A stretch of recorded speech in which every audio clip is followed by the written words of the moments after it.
Have you ever just felt friggin' confused, unclear, uncertain about what you want or what you want to do? This is kind of how I've been feeling for the last couple days now.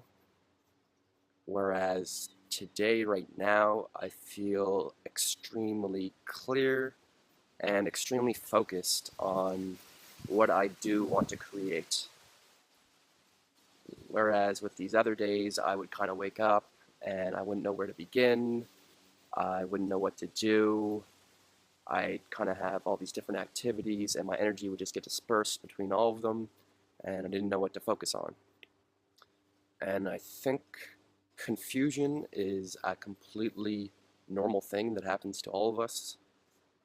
You can't help but feel confused at some points in time in life when you have this thing inside of you. And there's a great quote that says, confusion is that beautiful thing that happens before clarity.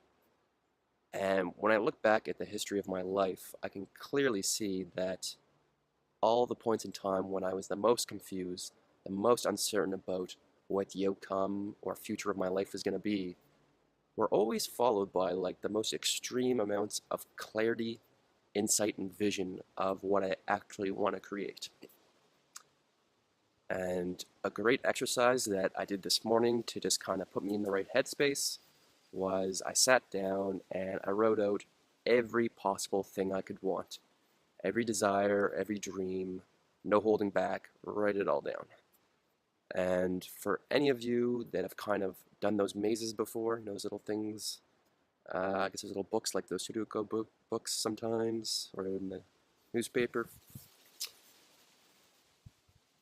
I think setting goals and life ambitions is a lot like completing those mazes. When you first start, it's kind of confusing. There's all these different routes and paths, and it's like, which one do I go down? But if you kind of start at the end, if you know what you want, you know the end point, the destination where you want to end, you can start there and kind of work your way backwards. And that's what I like to do. I like to start at the end, and then I break that down into steps. How the hell do I get to this place? And then I break those steps into subcategories, break those down in subcategories, and I do this over and over again until I'm back at the start of my maze. And there's kind of this dance of energy that's going on where there's yin and there's yang, there's positive, there's negative, there's this and there's that. And the opposite of confusion is clarity. And we all know what happens with these poles, they kind of bounce back and forth and they kind of oscillate. And all we have to do is do everything that's within our power to give us the most clear vision of what it is that we want to create while we're here so that we can be happy. For more tips, hints, and rants about the brain, click the big red button down below, and thanks for listening. Peace.